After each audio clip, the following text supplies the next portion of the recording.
Hello बच्चों, स्वागत है आप सभी का स्मार्ट स्टडी एसटीआर चैनल पर। मेरा नाम है प्रेमलता और मैं क्लास 10th मैथ सब्जेक्ट के साथ आप लोगों के बीच में उपस्थित हूँ। कैसे हैं आप सभी लोग? उम्मीद करते हैं आप सभी लोग स्वस्थ होंगे, मस्त होंगे और अच्छे से अपनी पढ़ाई कर रहे होंगे। तो आइए अपनी पढ़ाई हम लोग स्टार्ट करते हैं। हमारा टॉपिक चल रहा था वास्तविक संख्याएं, रियल नंबर्स, प्रश्नावली 1.1।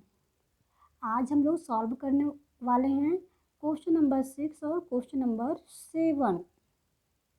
क्वेश्चन नंबर 6वां है, यदि HCF संख्या दिया है 120 और 225 का HCF 15 हो तो LCM ज्ञात कीजिए। 120 और 225 का LCM ज्ञात करना है। दो संख्याएं दी गई हैं 120 और 225, जिसका HCF दिया गया है उसका हमें LCM ज्ञात करना है। तो आइए इसको सॉल्व करते हैं। पहली संख्या है 120 और दूसरी संख्या है 225। HCF दिया है 15, इसका हमें LCM ज्ञात करना। दो नंबर्स और उनके HCF और LCM के बीच संबंध क्या होता है? पहली संख्या गुणे दूसरी संख्या इक्वल HCF इंटू LCM। ठीक है, तो HCF इक्वल क्या होगा? दो नंबर्स और उनके HCF LCM के बीच संबंध होता है पहली संख्या इंटू दूसरी संख्या इक्वल HCF इंटू LCM। ठीक है, जिसमें हमें पहली संख्या पता है, दूसरी संख्या पता है और HCF पता है, तो हमें LCM ज्ञात करना है। तो क्या हो जाएगा? LCM इक्वल हो जाएगा first number into second number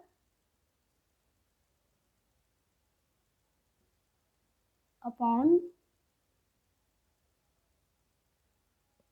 HCF। ठीक है, तो LCM हमें नहीं पता है। फर्स्ट नंबर कितना है? 120। ठीक है, इसके बाद सेकंड नंबर है 225 इंटू 225 अपॉन कितना हो जाएगा? 15। HCF आया है 15 दिया है जो प्रश्न में। अभी हम इसको सॉल्व कर लेंगे जल्दी से। सॉल्व करेंगे, इससे एक कट जाएगा, 15 15 हम 225 होता है और 15 12 25 60, 12 एक कम 12 12 6 18, ये हो गया 1800। तो इसका LCM हो गया 1800, ये हमारा हो गया आंसर।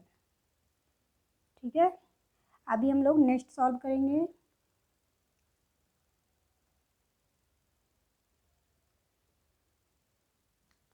क्वेश्चन नंबर 7वां है, व्याख्या कीजिए कि 3 गुणे 12 गुणे 101 प्लस 4 एक अभाज्य संख्या है या भाज्य संख्या है।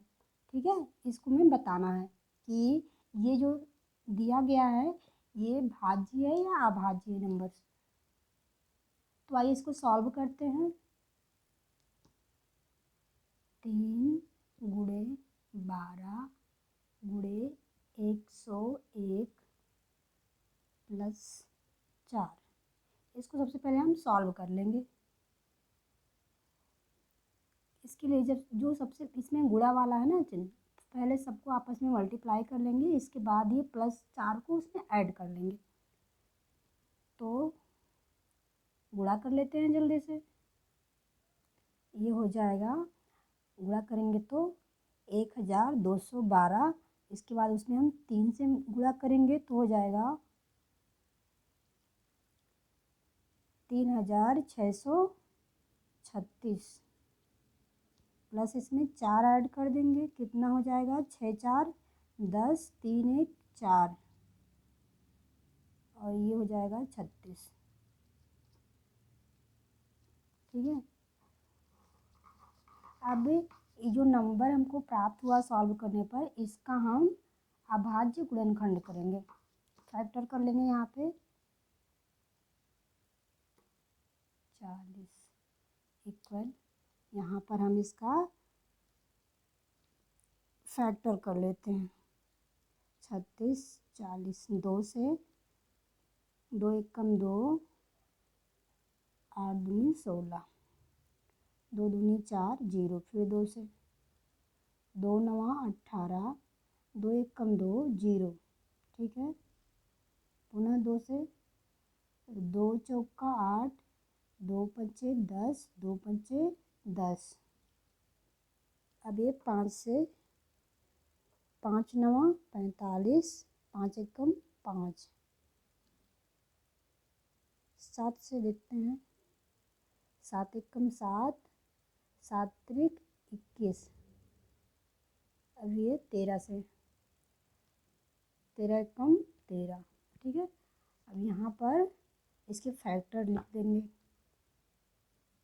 2 गुणे 2 गुणे 2 गुणे 5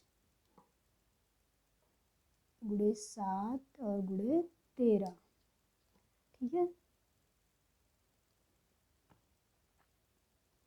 1 2 3, 2 के पावर 3 मल्टीप्लाई 5 मल्टीप्लाई 7 मल्टीप्लाई 13, ठीक है। तो ये जो भाज्य नंबर है, यानी कि कंपोजिट नंबर, ये जो दिया है उसके जो प्राइम फैक्टर्स आए हैं सब, है ना, इसीलिए इसके आधार पर हम कह सकते हैं कि जो ये नंबर है, ये वाला, यह एक कंपोजिट नंबर है, प्राइम नंबर नहीं है, ठीक है। तो यहाँ पे लिखेंगे अतः 3 गुणे 12 गुणे 101 प्लस 4 अभाज्य गुणनखंडों 2 5 7 और 13 का गुणनफल है, इसीलिए यह एक भाज्य संख्या है।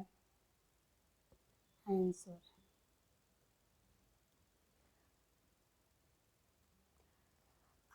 आप लोगों को बताते चलें कि जो भाज्य संख्या होती है वो अभाज्य संख्याओं के गुणनखंडों का गुणनफल होता है, ठीक है।